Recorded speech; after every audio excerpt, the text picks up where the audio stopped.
Okay student, let us start. कल मैंने partnership property का जिक्र किया था, याद है आपको? जाते जाते last lecture I just given an idea on partnership property कि पार्टनरशिप प्रॉपर्टी एक्चुअली बोलते किसको है, बरोबर है?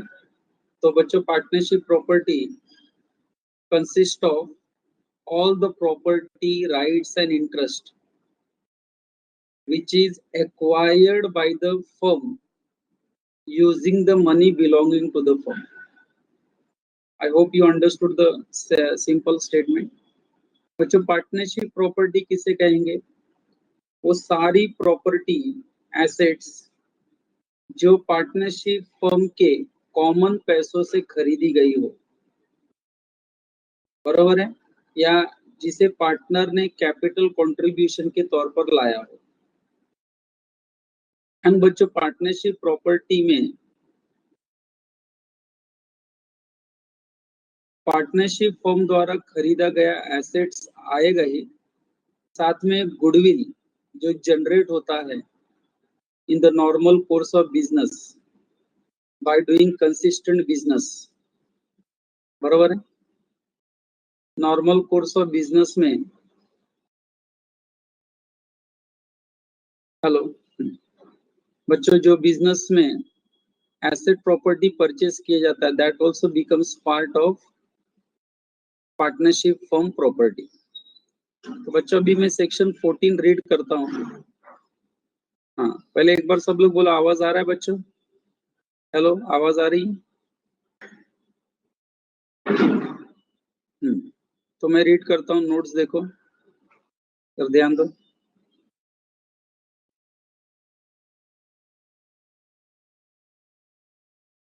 Subject to the contract between partners, the property of the firm includes, बच्चों, unless otherwise agreed, जिसको हम कहते हैं subject to a contract between partners। और पार्टनर्स में कोई स्पेशल कॉन्ट्रैक्ट हुआ है तो ये अलग हो जाएगा। Otherwise the property of the firm includes all the property and rights and interest. Not only it includes all the property मतलब assets, but it also includes rights and interest in that property originally brought into the stock of the firm,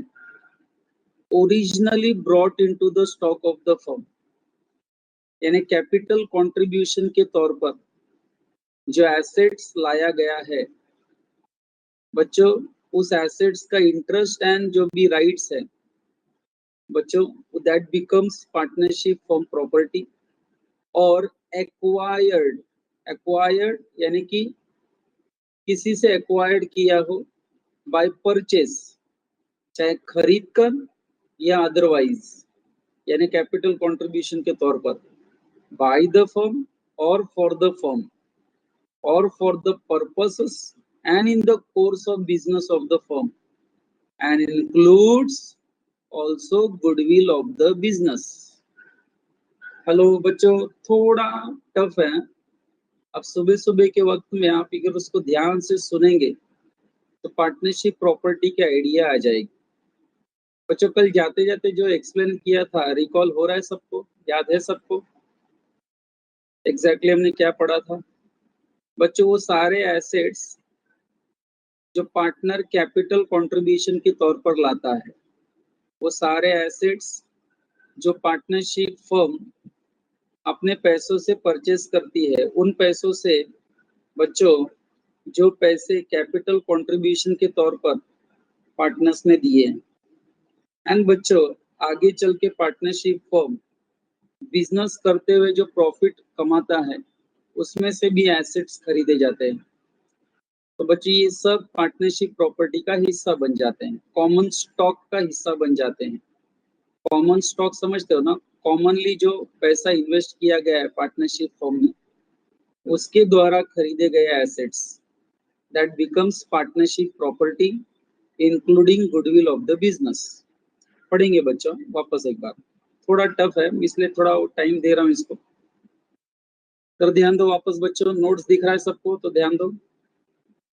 subject to the contract between partners, the property of the firm, यानी बच्चों partnership property firm के क्या include होगा? All property, सारी property. And सिर्फ property ही नहीं, उस प्रॉपर्टी का rights and interest originally brought into the stock of the firm और एक्वायर्ड बाय परचेस और otherwise by the firm or for the purposes and in the course of business of the firm, and also includes goodwill of the business. Partnership property में goodwill of the business भी partnership property का ही हिस्सा बन जाता है। Next दो line, unless the contrary intention appears, property and rights and interest in property acquired with the money belonging to the firm। बच्चों sentence देखो, acquired with the money belonging to the firm, वो सारी assets property, उसके rights, उसके interest जो खरीदा जाता है ऐसे पैसों से जो फर्म का है, तो एजम्पशन कर लेने का कि फर्म ने वो अपने लिए परचेस किया है एंड वो फर्म का प्रॉपर्टी बन जाएगा। बच्चों this is your section 14, main provision मैंने रीड कर लिया पार्टनरशिप प्रॉपर्टी का। अब बच्चों एनालिसिस में आप पढ़ेंगे तो आपको एनालिसिस में वापस ऊपर जो लिखा है वही थोड़ा सिंपल लैंग्वेज में दिया है वापस, एंड साथ में गुडविल की जो हम बात कर रहे थे, गुडविल। बच्चों मुझे बता, अकाउंट्स में आपने वैल्यूएशन ऑफ गुडविल पढ़ा है? अकाउंट्स में वैल्यूएशन ऑफ गुडविल करके पढ़ा है? यस। तो बच्चों आपको पता ही है गुडविल का भी वैल्यूएशन होता है, गुडविल भी एसेट साइड में दिखाया जाता है। Don't you know that? Partnership property के, पार्टनरशिप फर्म के सॉरी, बैलेंस शीट के एसेट साइड में आपको लगता नहीं गुडविल का भी वैल्यूएशन होता है? गुडविल भी दिखाया जाता है एसेट साइड में। अब बच्चों जब गुडविल भी एसेट साइड में दिखाया जाता है पार्टनरशिप फर्म की बैलेंस शीट में, तो आपको ये नहीं लगता कि गुडविल भी पार्टनरशिप प्रॉपर्टी हो गई? चलो, land and building, plant and machinery, furniture, fixer, goodwill, intangible asset, asset side की जो भी बच्चों एसेट्स आप देखते हो वो सब पार्टनरशिप प्रॉपर्टी का हिस्सा है, इंक्लूडिंग कैश।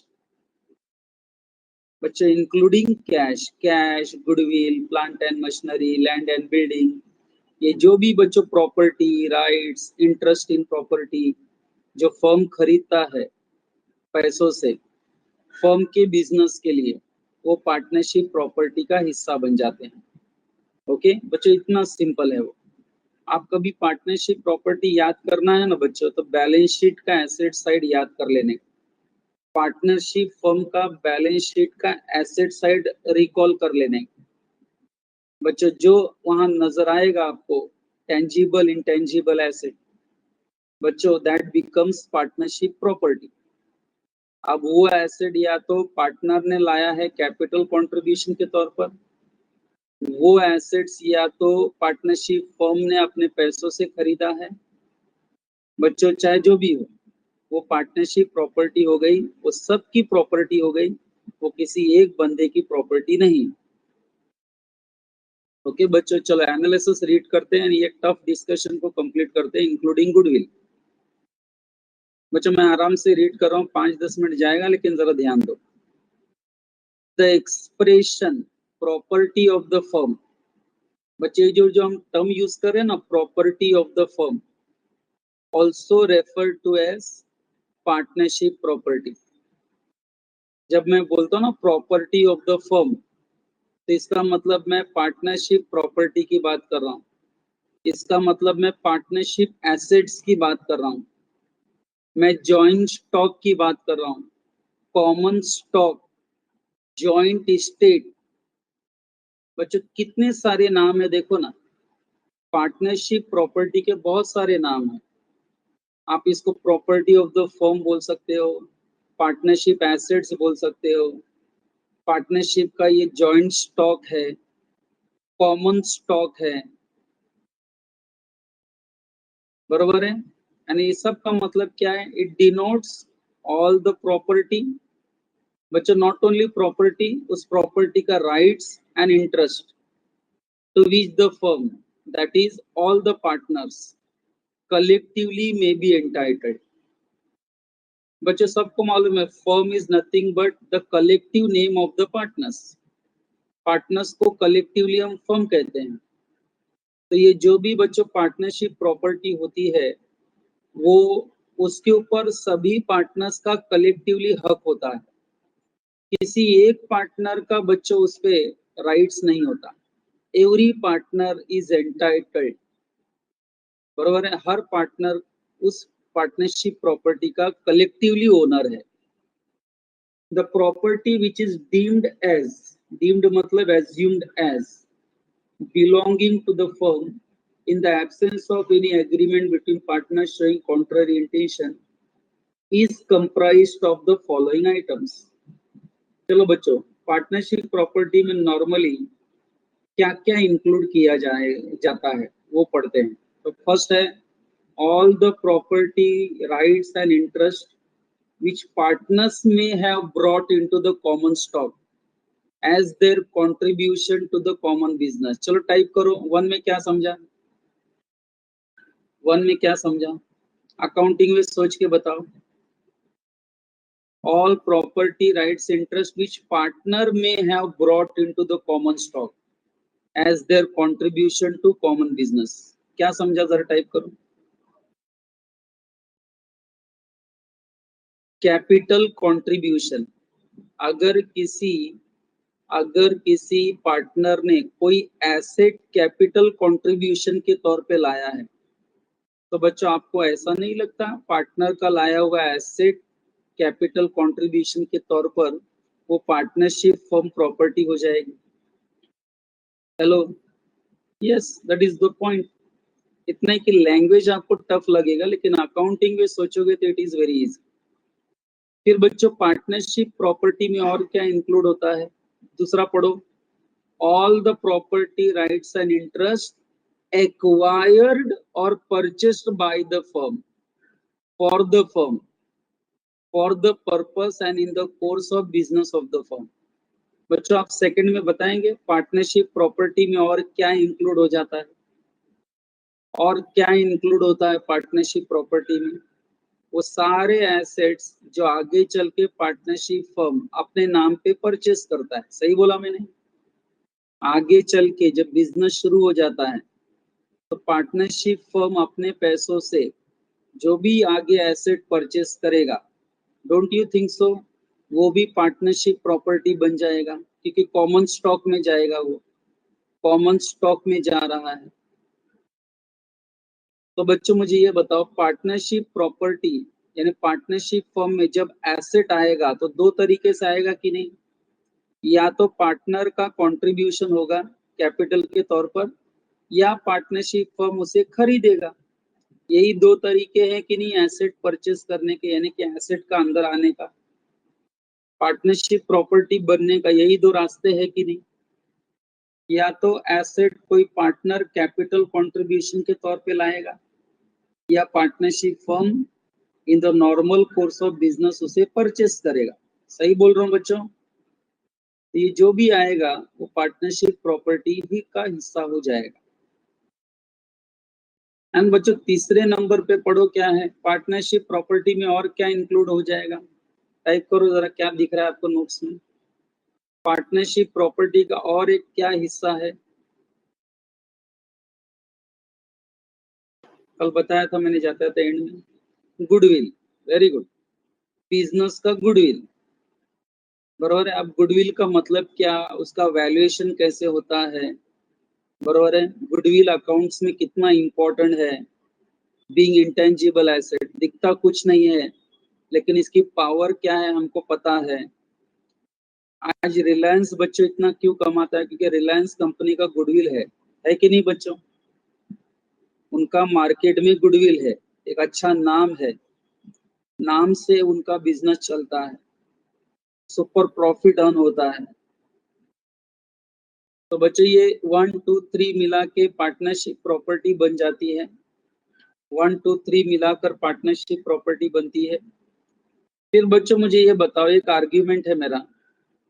मान लो बच्चों A1 का मैं भी पार्टनर हूँ, लेकिन बच्चों A1 मेरा वसई स्टेशन के पास एक ऑफिस है, मेरा यहाँ खुद का है, मेरा पर्सनल प्रॉपर्टी।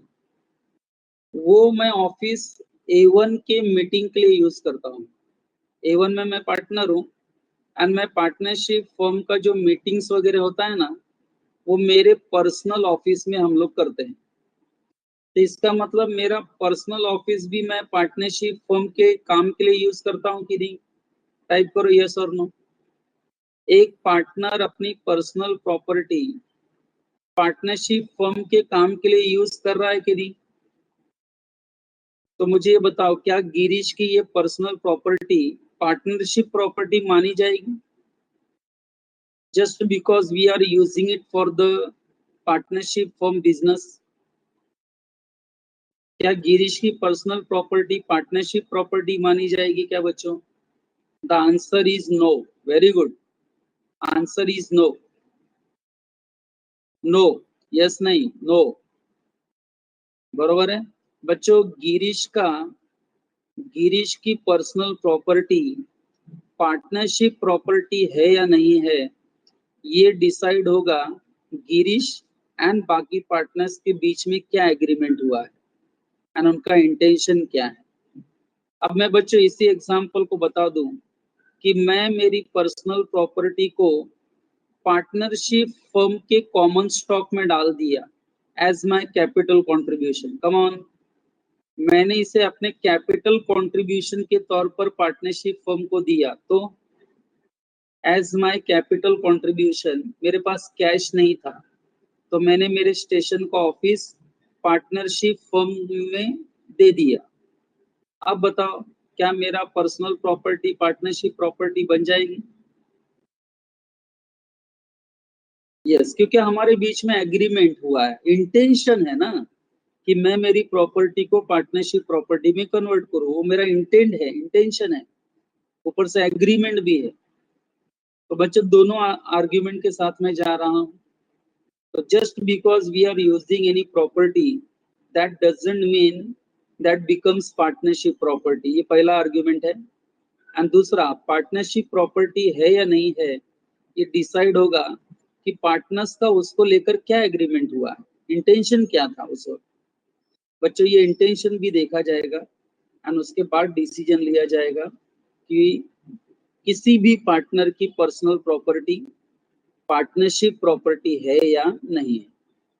तो बच्चों गुडविल ऑफ द बिजनेस के बाद एक बड़ा पैराग्राफ दिख रहा है आपको, 4-5 लाइन का, तो मैं उसे रीड कर रहा हूँ बच्चों, जरा ध्यान दो क्या लिखा है।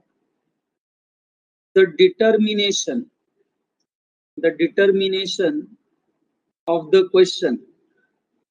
बच्चे एक प्रश्न हमारे सामने ये उठता है, उसे हम डिसाइड कैसे करें? The determination of the question whether particular property is or is not property of the firm ultimately depends upon the real intention। Partners की रियल इंटेंशन क्या है एंड पार्टनर्स के बीच में एग्रीमेंट क्या हुआ है, बच्चों इसके ऊपर डिटरमाइन होता है। कोई भी पर्टिकुलर प्रॉपर्टी पार्टनरशिप की प्रॉपर्टी है या नहीं है, ये डिपेंड करेगा इंटेंशन क्या था एंड पार्टनर्स के बीच में, या तो पार्टनर्स के बीच में एग्रीमेंट क्या हुआ है, इससे डिसाइड होता है। First, the mere fact that property of a partner is being used for the purposes of the firm shall not by itself make it partnership property।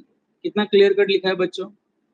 The mere fact that property of partner is being used for the purpose of the firm shall not by itself make it partnership property unless it is intended to be treated as such। जब तक ऐसा करने का partners का intention ना हो, तब तक बच्चों किसी भी पार्टनर की पर्सनल प्रॉपर्टी को आप पार्टनरशिप प्रॉपर्टी नहीं कह सकते, बराबर है? Unless and until partnership property ये है इसका आपका इंटेंशन जाहिर ना हो, तब तक बच्चों पार्टनरशिप प्रॉपर्टी नहीं। फिर बच्चों बाद में लिखा भी है, देखो, पार्टनर्स में चाहे तो by an agreement at any time.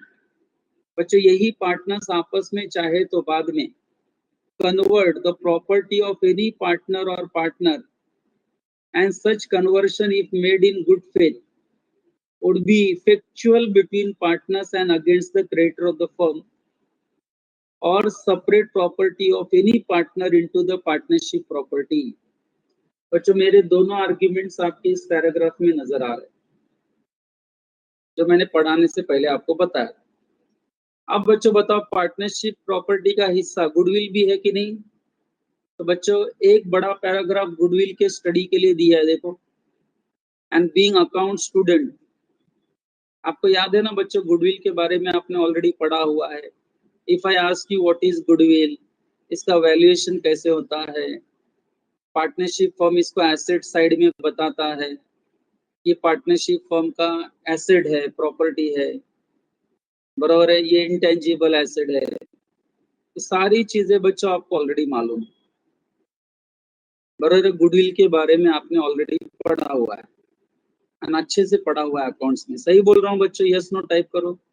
Goodwill के बारे में नॉलेज है कि नहीं आपको? मुझे ऐसा स्पेशली अलग से पढ़ाने की गरज नहीं है, लेकिन बच्चों सेक्शन 14 में गुडविल को भी पार्टनरशिप प्रॉपर्टी का एक हिस्सा बताया गया है।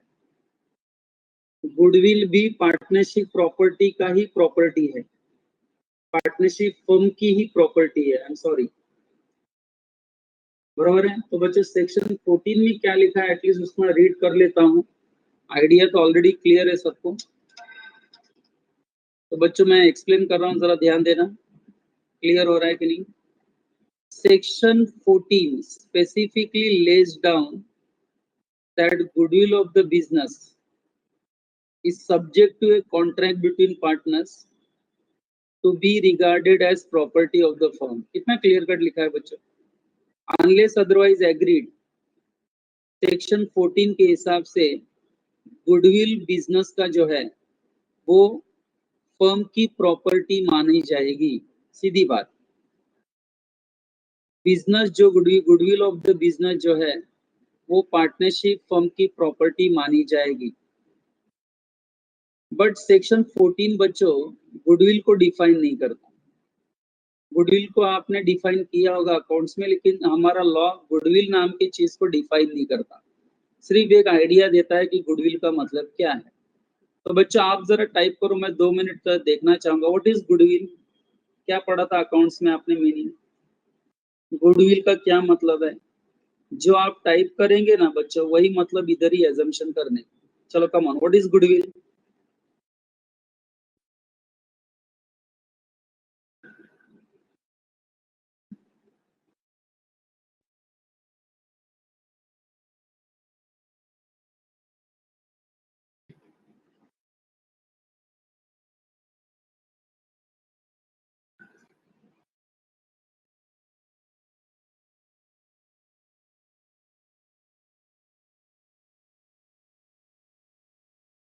यस, रेप्यूटेशन ऑफ बिजनेस, जिसकी वजह से बिजनेस क्या अर्न करता है। एनीवन? ऋषभ ने लिखा money value of reputation of firm, but ultimately reputation of business क्या अर्न करता है, बिजनेस को क्या अर्न करके देता है। तो आप प्रॉफिट बोलेंगे तो I will not agree with you. Super profit, super profit जिसको हम कहते हैं, यानी आपने जो नॉर्मल प्रॉफिट एक्सपेक्ट किया था उससे कहीं ज्यादा जब आप अर्न करने लगते हो, तो हम बोलते हैं कि आपके फर्म का या आपके बिजनेस का गुडविल है। बच्चे एक नॉर्मल प्रॉफिट से ज्यादा जब कमाई होने लगती है तो normally we say we have a goodwill, and ये अच्छी बात है बिजनेस के लिए, बराबर है। तो बच्चों मैं रीड करता हूँ, रीडिंग मटेरियल है बस, ज्यादा ये नहीं है। आप को मैं नहीं भी एक्सप्लेन करूँ तो भी एग्जाम में आप लिख के तो आ ही जाएंगे गुडविल के बारे में। चलो बच्चों, goodwill is a concept which is very easy to understand but difficult to define। बच्चों समझने के लिए तो हम गुडविल को समझ जाते हैं, लेकिन डिफाइन करना बहुत टफ है इसका। फिर भी बच्चों आपने जो लिखा है वो एकदम सही आंसर है। देखो यहाँ पर भी लिखा है गुडविल में be defined as the value of the reputation of the business house. You're absolutely right. आपने जो आंसर लिखा है बच्चों यही है। Goodwill may be defined as the value of the reputation of the business house in respect of the profits expected in future over and above normal level of profits. बच्चों you tell me, over and above normal level of profits हम क्या earn करते हैं? Normal level of profit से ज्यादा जो हम earn करते हैं उसको हम क्या कहते हैं? पढ़ाई के लिए सुपर प्रॉफिट। मेहनत तो सब करते हैं, लेकिन स्मार्ट स्टडी कौन करता है? प्री एग्जाम ऐप के साथ बनाइए अपनी तैयारी super smart. Pre exam app देता है वाइड रेंज के एग्जाम्स की तैयारी, जैसे JEE, NEET, CAT, CA foundation, CSEET, banking, railway, SSC, MBA entrance, SYJC, com, TYB com और भी बहुत कुछ। Chapter wise tests and mock tests, detailed performance analysis, और अब तैयारी होगी एकदम परफेक्ट। कहीं भी कभी भी पढ़ाई करें, और एक विशाल क्वेश्चन बैंक आपकी तैयारी को बनाए आसान। इंस्टेंट इवैल्यूएशन से तुरंत जानिए अपनी परफॉर्मेंस और पाएं पर्सनलाइज्ड फीडबैक। तो अब देरी किस बात की? प्री एग्जाम ऐप डाउनलोड करें और अपने नाम से रजिस्टर्ड करें, और एक विशाल क्वेश्चन बैंक बिल्कुल फ्री, और अपनी सफलता की कहानी लिखें। लिंक डिस्क्रिप्शन में है। प्री एग्जाम ऐप स्मार्ट हम क्या तैयारी कहते का हैं? साथी। Super profit. तो जो फर्म सुपर प्रॉफिट अर्न करता है बच्चों ऑटोमेटिकली मान लेने का कि उस पार्टनरशिप फर्म का गुडविल है, बरोबर है, एंड वो गुडविल उस पार्टनरशिप फर्म का एसेट है। चलो आगे, when partnership firm is dissolved, याद करो डिसोल्यूशन ऑफ पार्टनरशिप फर्म पढ़ा बच्चों अकाउंट्स में आपने?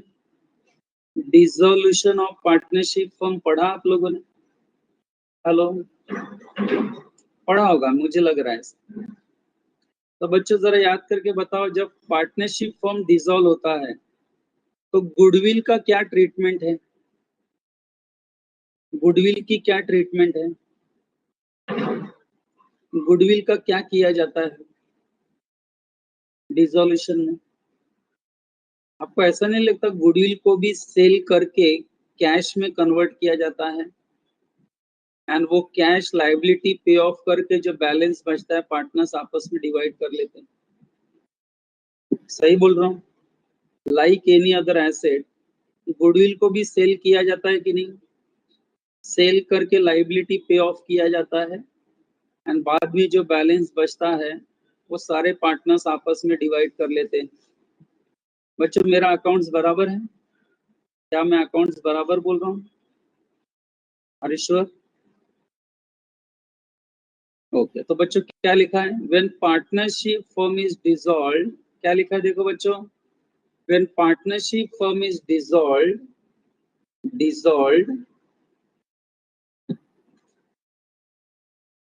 every partner has right, in absence of any agreement to the contrary, to have the goodwill of the business sold for the benefit of all the partners. मैंने भी बच्चों वही बताया। Next बच्चों, goodwill is the part of the property of the firm, we know that. Goodwill भी ये partnership property का एक हिस्सा है, हमें मालूम है। बच्चों इस गुडविल को या तो हम सेपरेटली बेचते हैं दूसरे एसेट्स के साथ, कैश रियलाइज करते हैं, लायबिलिटी पे ऑफ करते हैं, बराबर है, यही होता है। तो बच्चों वही लिखा देखो, goodwill is a part of the property of the firm, it can be sold separately और along with other properties of the firm. Any partner may, upon the sale of goodwill of the firm, make an agreement with buyer that such partner will not carry on any business similar to that of the firm within specified period or within specified local limits, and notwithstanding anything contained in section 27 of Indian Contract Act 1872. Such agreements shall be valid if the restrictions imposed are reasonable. बच्चों मुझे ये बताओ, अभी जो मैंने speed में read किया, आपको लगता नहीं मैंने इंडियन कॉन्ट्रैक्ट एक्ट में इसे पढ़ाया है? An agreement in restraint of trade का एक्सेप्शन था ये। हेलो बच्चों, आपको याद है जब भी गुडविल मैं सेल करता हूं, जब भी गुडविल में सेल करता हूं किसी को, मान लो मैंने मेरे फर्म का गुडविल राहुल सर को सेल किया, तो राहुल सर बायर हो गए कि नहीं? तो आपको लगता नहीं राहुल सर जब मेरा गुडविल परचेस करेंगे तो मेरे से एग्रीमेंट करेंगे कि गिरीश अब आप सेम नाम से बिजनेस शुरू मत करना, सेम एरिया में बिजनेस शुरू मत करना। तो बताओ राहुल सर का बायर का सेलर ऑफ गुडविल पर डाला गया ये रेस्ट्रिक्शन वैलिड है कि इनवैलिड है? बच्चों, क्या buyer of goodwill seller of goodwill के ऊपर रेस्ट्रिक्शन डाल सकता है? Not to carry the same business in same locality. याद आया बच्चों? इंडियन कॉन्ट्रैक्ट एक्ट याद आया? हरीश्वर, तो मैं वही बता रहा हूँ बच्चों, this is agreement in restraint of trade, है कि नहीं? बट इस एग्रीमेंट को हम वैलिड बोलेंगे, वॉइड नहीं बोलेंगे, क्योंकि लॉ ने खुद परमिशन दिया है कि buyer of the goodwill seller of the goodwill के साथ ये एग्रीमेंट कर सकता है, एंड सेलर को रेस्ट्रिक्ट कर सकता है कि वो सेम नाम से, फर्म का सेम नाम यूज करके वही सेम बिजनेस सेम लोकल इसमें स्टार्ट ना करें। एंड बायर ऑफ गुडविल का ये रेस्ट्रिक्शंस सेलर पर डालना बच्चों वैलिड रेस्ट्रिक्शन है। बच्चों याद आया सबको? मैं सबका रिस्पांस जानना चाहूंगा। इंडियन पार्टनरशिप एक्ट में गुडविल पॉइंट में इंडियन कॉन्ट्रैक्ट एक्ट मिक्स हो गया। हेलो बच्चों, रिस्पांस चाहिए यस नो में। हैव यू अंडरस्टूड गुडविल के बारे में? डिसोल्यूशन में गुडविल क्या होता है आपको ऑलरेडी पता है, एंड इंडियन पार्टनरशिप एक्ट में हमने गुडविल के बारे में क्या रेस्ट्रिक्शंस वाला पॉइंट पढ़ा था वो भी याद है। बस हो गया बच्चों, और क्या चाहिए? एंड सेक्शन 14 कहता है गुडविल पार्टनरशिप प्रॉपर्टी का हिस्सा है। तीन चीजें आ गई ना हमको लिखने के लिए, डोंट यू थिंक सो कि हम आराम से ओन वर्ड्स में लिख सकते हैं गुडविल के बारे में? चलो बच्चों, दो लाइन और है before I start with section 15। Section 15 start करूं बच्चों, उसके पहले दो लाइन और है। जरा देखो क्या लिखा है दो लाइन में। Where property is exclusively belonging to a person, it does not become property of partnership merely because it is used for the business of the partnership. Such property will become property of partnership if there is an agreement. jaldi type karo, have you understood what is written? 3 lines एक बार read करो, चलो मेरे लिए read करो एक बार। पढ़ाया मैंने इसलिए मैं आपको बोल रहा हूँ पढ़ने के लिए। आप बोल ही नहीं सकते सर आपने नहीं पढ़ा। पढ़ो एक बार। प्रॉपर्टी ऑफ पार्टनर, किसी पार्टनर की पर्सनल प्रॉपर्टी अगर पार्टनरशिप फर्म के काम के लिए यूज किया जाता है तो क्या वो पार्टनरशिप प्रॉपर्टी बन जाएगी क्या?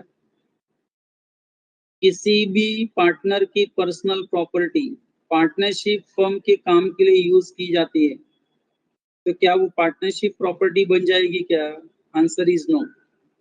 लेकिन बच्चों, अगर पार्टनर्स आपस में एग्रीमेंट कर लें कि personal property now will be treated as property of partnership, तो क्या पर्सनल प्रॉपर्टी पार्टनरशिप प्रॉपर्टी बन जाएगी? अगर पार्टनर्स आपस में एग्रीमेंट कर लें कि now this personal property will be treated as partnership property, अगर ऐसा एग्रीमेंट कर लें तो don't you think so personal property of partner will become partnership property? Hello, if there is an agreement. Yes, तो दोनों पॉइंट बच्चों मैं already पढ़ा चुका था। सो बच्चों विद दिस थोड़ा टफ डिस्कशन में ये काउंट होता है बच्चों, मैं इसको टफ डिस्कशन बोलता हूँ। सेक्शन 14 इतना आसान नहीं था, सेक्शन 14 आसान नहीं है। मैंने मैक्सिमम टाइम लेकर बच्चे इसको कंप्लीट कर दी। चलो आगे सेक्शन 15 पर आते हैं बच्चों। सेक्शन 15 मतलब क्या, जरा देखो। Application of the property of the firm, बराबर बच्चों। एप्लीकेशन मतलब टाइप करो यूज, बच्चों यूज जरा टाइप करो सब लोग। यहाँ application of the property of the firm मतलब बच्चों फर्म की प्रॉपर्टी का यूज टाइप करो। एप्लीकेशन मतलब यूज करना, यूज।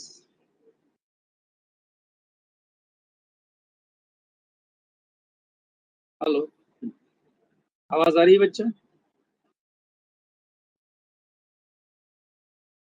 आवाज आ रही? हेलो, हाँ, ओके। तो बच्चों जरा ध्यान दो।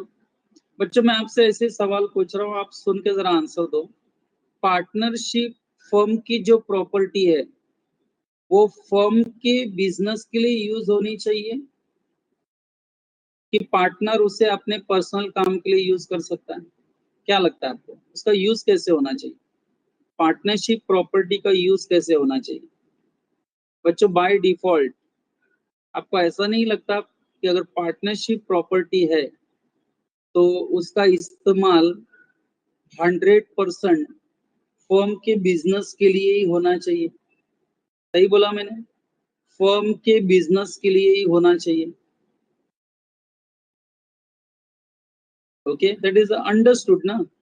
एंड इसको किसी पार्टनर के पर्सनल काम के लिए यूज नहीं करना चाहिए क्योंकि ये किसी एक की प्रॉपर्टी नहीं है, सभी की है, फर्म की है। तो बच्चों section 15 very very easy point, very easy concept, ज्यादा लेवल नहीं है। पढ़ते हैं बच्चों क्या लिखा है देखो। Subject to the contract between partners. बच्चे इस लाइन का मतलब क्या? Unless otherwise agreed. अगर कोई स्पेशल कॉन्ट्रैक्ट किया होगा तो अलग बात हो जाएगी, नहीं तो the property of the firm, बच्चों property of the firm shall be held and used. बच्चों जो भी पार्टनरशिप प्रॉपर्टी है according to section 15 shall be held and used by the partner exclusively for the purposes of business। बराबर बच्चे, इसको held करना and इसको यूज करना है 100% only for the partnership form business and not for any other purpose. ये section 15 के हिसाब से बच्चों आपको जाना है। अब एनालिसिस ऑफ सेक्शन 15 में क्या लिखा है देखो बच्चों। ऊपर तो केवल 2 लाइन था, अब एनालिसिस में 5-6 लाइन है। अब ये कैसे डिटेल इंफॉर्मेशन दे रहा है देखो आपको।